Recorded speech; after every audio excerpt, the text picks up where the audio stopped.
Namaste, hello, welcome to the print. My name is Amna Begum Ansari. So, in this week, my column, I have covered the ongoing protest in the campuses of colleges and university of United States. So, basically, there has been much coverage in international media already about the coverage, and a lot of opinion pieces already have been written. Uh, so, this basically, in simple terms, these protests are going on uh, to create a pressure um, on authorities to do the ceasefire. However, while freedom of speech is very much there and they can demand for the ceasefire, where a lot of Palestinian civilians have already dead by the Israeli retaliation after Hamas attack on Israel, which basically resulted in more than 1,170 deaths. So these demands are, anyone would agree with demand that yes, now Israel should think about it. However, they are trying to create this pressure on the universities authority that they stop any kind of association with any group or people who are connected to Israel.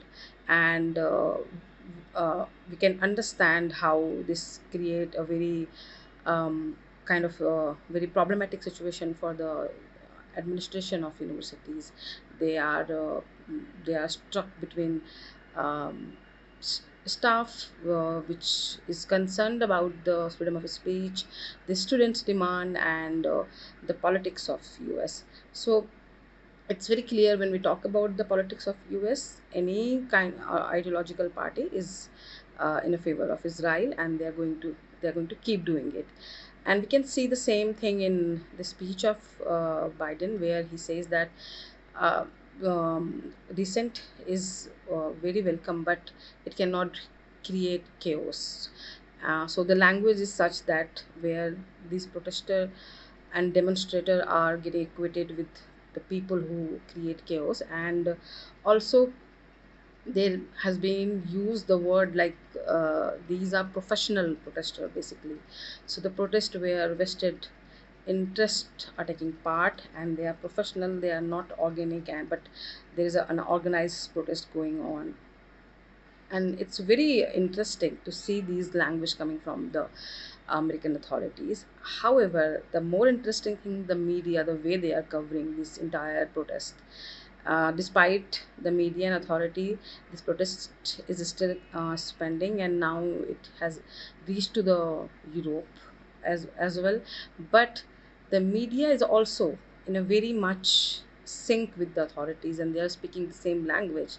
So when I compare the same media, the Western media, and their narrative over the Indian authority and the how we tackle our protest or how we say it, it's very different. It's always the dictator authority is basically shutting down the decent voices. And I have covered a lot of incident, the article of the Washington Post and BBC, even how they covered the JNU protest. So, I mean, I don't need to even repeat in the JNU when the commemoration of Afzal Guru was happening, who was responsible for parliament attack.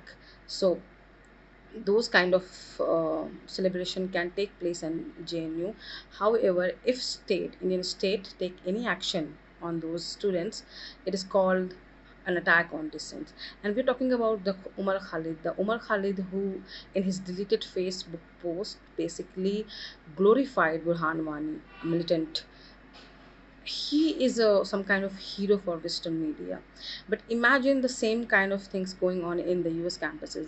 We can see that they're not even tolerating those protests, which is not even talking or carrying any kind of anti-US agenda. They are just simply demanding the ceasefire, and they are totally getting shut down by using riot police forces.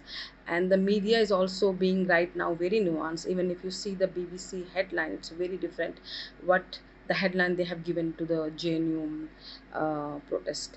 And I mean, not entire JNU. Obviously, JNU is a very huge. There is a all kind of group there.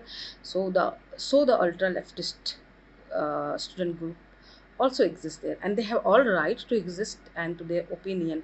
However, when they celebrate the martyrdom, I mean this celebrate over the massacre of 76 Indian uh, s- soldiers, I mean soldiers, Jawans, I mean when entire nation is going through a grief over it, and you see that there's a celebration going on in a campus, that even was allowed. Yes, there was a conflict within the campuses over it, but nothing happened more than that.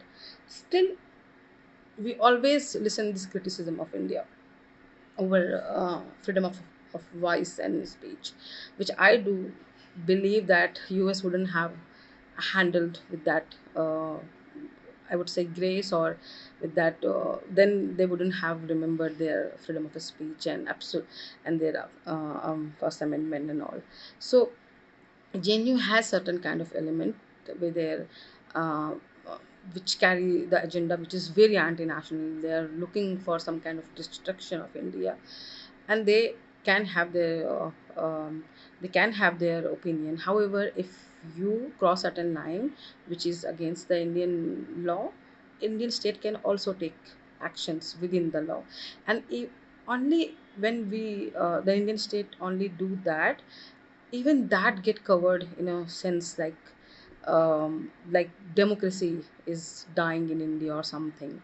So please go and I would say the read my article and even share with mostly the students and the youth of India to just read those points and fact and see that how we just take everything coming from the Western media as some kind of gospel. However, they are either not very aware of the ground reality of India or very biased, because their tone is very different while sharing while covering both of protest. So from and also for more such content and column, please keep reading the print and watch the video. Thanks.